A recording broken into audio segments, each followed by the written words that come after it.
Okay, Nikola, Veronika, let's get started with the location, Komodo. How did that come about? Let me know a little bit about the experiences and how you ended up with this amazing island in Komodo.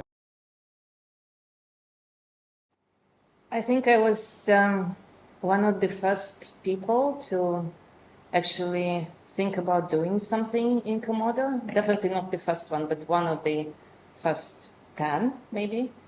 And it was about 12 years ago that I went there the first time, and it was to see the Komodo dragons. But then very soon after that, we built our first boat, Alexa, and I was exploring the islands, and I remember that moment very clearly.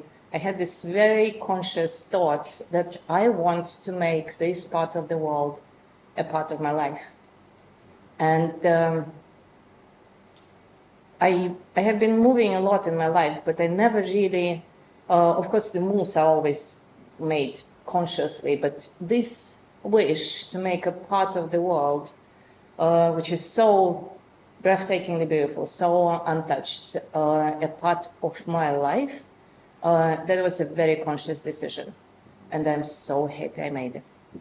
So it sounds like a magic moment. Was there a feeling within that this was your purpose to build this mystical project in such a faraway place like Komodo? It was way before the island. The island project didn't exist back then. But I really knew that my life is not going to be complete if it's like love, you know? You fall in love and you know that this person, this part of the planet, this experience just has to be part of your life. Mm-hmm. And otherwise you're just not going to be happy. Mm-hmm. And that happened to me. And was there a sense that this part of the world is untouched with nature and beauty?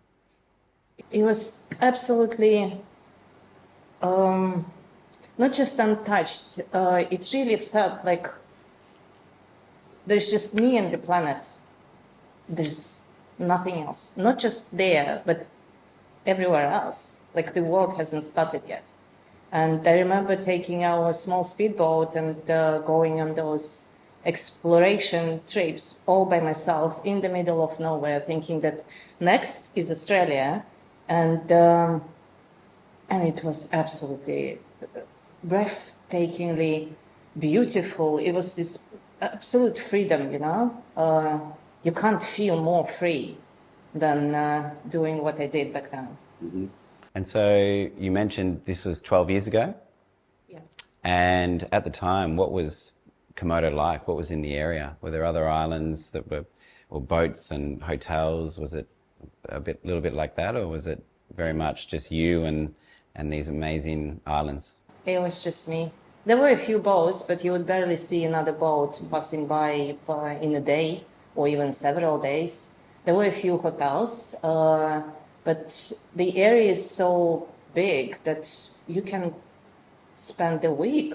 You could spend a week without seeing another person. And for me, it was an absolutely magical feeling. Magic's a good way to put it, I think. What about you, Nikola? Over to you, Nikola. Yeah. Tell me about your experience when you first made the trip out to Komodo.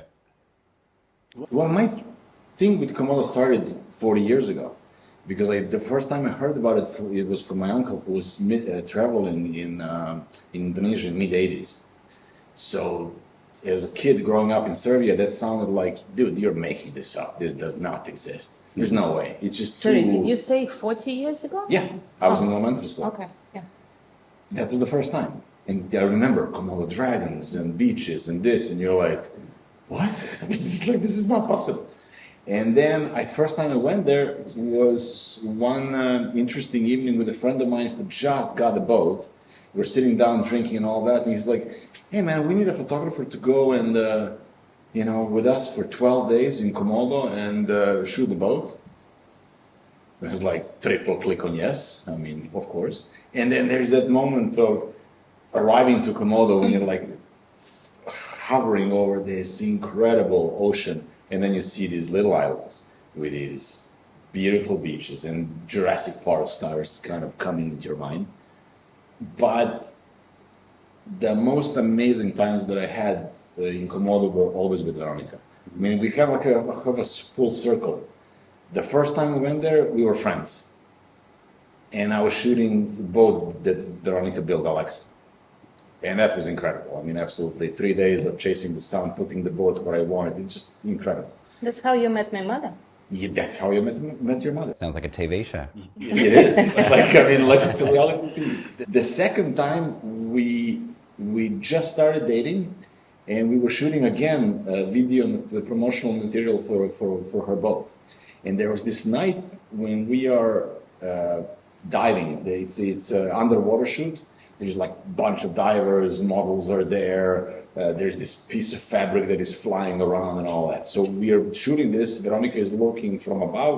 I'm sitting, I'm diving, you know, like I'm shooting this. And when we came up, the speedboat made this trail of plankton glowing. For people who don't know, when you put the hand through the water, plankton just glows, like it makes this fire thing. So we exchanged this diving equipment with a couple of bottles of wine and hit towards the horizon. And you were like, the stars are full, like it's just a full stars night, and you're leaving this trail behind your fire and going to Komodo. And you're like, you know what? I mean, life does not get much better than this. Yeah. So it's crazy. I mean, it's just absolutely insane. This location is, it's incredible. Hearing you both speak, I find it amazing that such a place exists on Earth, because as we look around the world, anything that's this raw and beautiful is generally being overtaken by big resorts and corporations. I think the perception for the general population around the world is Komodo dragons, and that's where the buck stops. But from what you're telling me, there's so much more magic. I just find it puzzling that it's been left like that way, and there's no 5-star resorts and a backpacker trail. It's quite amazing. Thanks to God for that.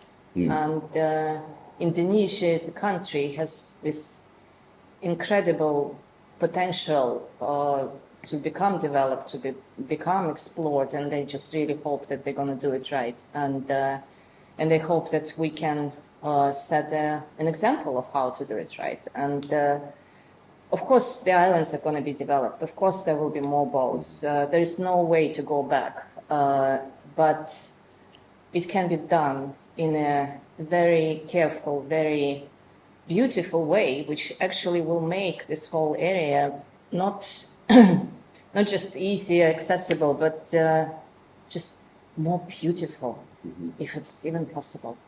That's probably we have possible. A bit of a selfish reason also, because we have a daughter, and going with her to Komodo kind of like completes this full circle of us dating, you know, like being together, like being friends, all that.